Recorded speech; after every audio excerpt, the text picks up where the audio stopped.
Sistem dan struktur politik dan ekonomi masa demokrasi terpimpin tahun 1959 sampai 1965.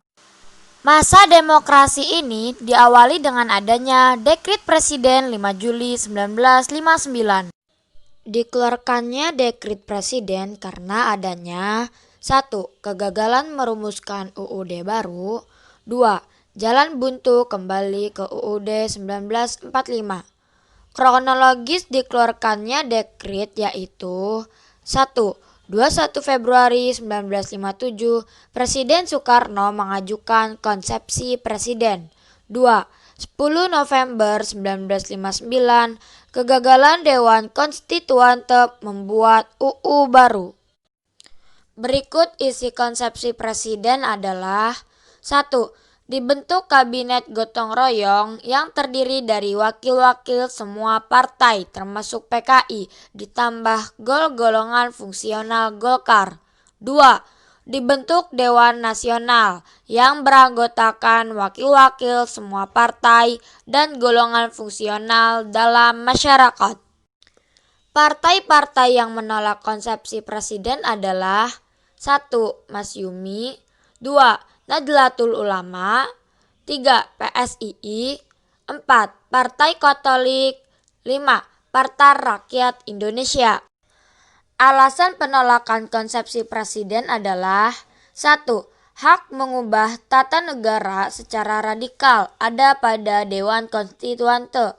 2. Secara prinsipial, partai-partai menolak konsepsi presiden karena PKI diikuti sertakan dalam pemerintahan. 22 April 1959 di hadapan Dewan Konstituante, Presiden Soekarno mengajukan kembali kepada UUD 1945. 30 Mei 1959 diadakan 3 kali pemungutan suara. Hasilnya, lebih banyak yang memilih untuk kembali ke UUD 1945.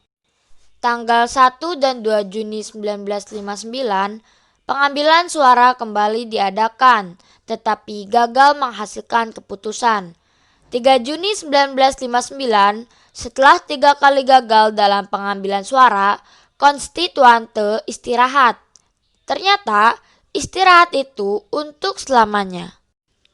Akhirnya, dikeluarkan dekrit presiden yang berisi 1. Pembubaran konstituante. 2. Berlakunya kembali UUD 1945. 3. Tidak berlakunya UUDS 1950. 4. Membentuk MPRS dan DPAS.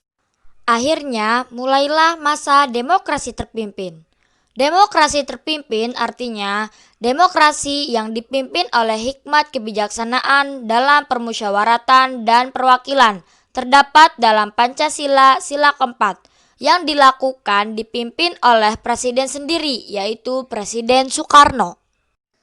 Tindak lanjut dekrit yaitu 1.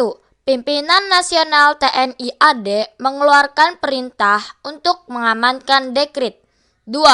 Demokrasi liberal diganti menjadi demokrasi terpimpin. 3. Presiden membentuk kabinet baru dengan nama Kabinet Kerja menggantikan Kabinet Juanda. 4. Pembentukan lembaga-lembaga negara. Program kerja Kabinet Karya yaitu 1. Keamanan dalam negeri. 2. Pembebasan Irian Barat. 3. Peningkatan sandang pangan.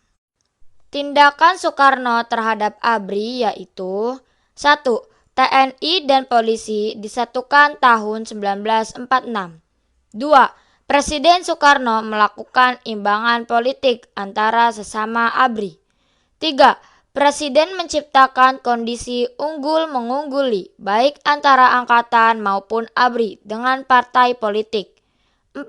Presiden Soekarno adalah panglima tertinggi dalam ABRI. Semboyan Presiden Soekarno adalah politik adalah di atas segala-galanya. Politik adalah panglima. Demokrasi terpimpin banyak mendapat tentangan dari 1. Mr. Sartono PNI. 2. Mr. Iskak Jokro Adisuryo PNI. 3. Prawoto Mangku Sasmito Masyumi. 4. Sutomo Partai Rakyat Indonesia. 3 kekuatan politik demokrasi terpimpin yaitu 1. Presiden Soekarno. 2. Partai Komunis Indonesia. 3. TNI AD. Para pendukung Pancasila berupaya menarik perhatian Soekarno dengan membentuk 1.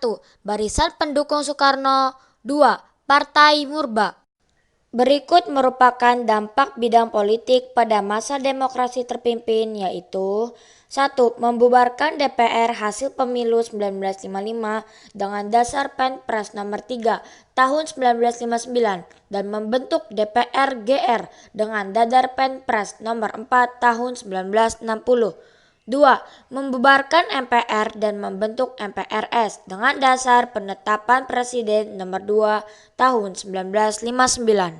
Sedangkan dalam bidang ekonomi yaitu melaksanakan sistem ekonomi terpimpin di mana presiden terjun langsung mengatur ekonomi terpusat pada pemerintah pusat, perekonomian terpusat pada satu tangan, yang mengakibatkan perekonomian lesu, bahkan terjadi inflasi yang sangat tajam pada tahun 1965 yang mencapai 650%. Sebab kegagalan ekonomi pada masa demokrasi terpimpin yaitu 1.